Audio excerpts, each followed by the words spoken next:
Why ka nagibagsak? Because I want to study bro, because I'm so tired and I want to sleep. I need to ligo and then after I ligo, I go to bed and then I overthink. After I overthink, I will sleep na bro. And then last study suksay and tomorrow first subject suksay and I need to be bagsak bro. Oh my god bro. Oh my god. Bro. If I saw the tomorrow bro. Don't delete it, bro. You're so funny, bro.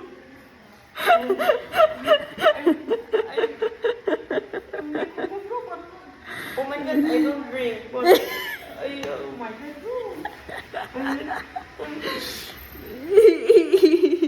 You don't drink, but you inhale the suka of the person that drinks. This is my first time like this. Like, wala ako sa sarili ko ngayon. It's okay, bro.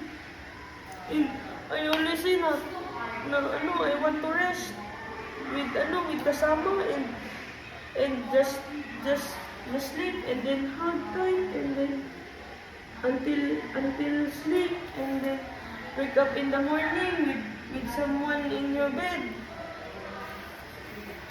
I want to be time bro.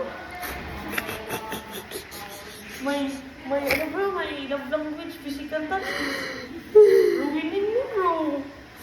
Because I always, oh my god bro,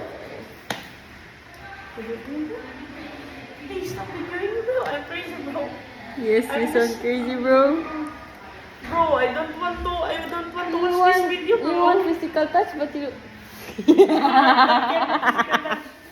I don't know, if someone will get my first kiss bro, I'm gonna be crazy bro. You're gonna be crazy? Yes! Try right Bro, now. there's a CCTV bro, you're crazy. It's okay, bro. Bro, I don't know what I feel when someone will kiss me. I don't know, bro. It's just crazy, bro.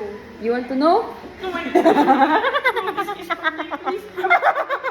I don't know what to feel, bro. She says she will go crazy because she don't know how to feel when someone kiss her. I say, you want to know?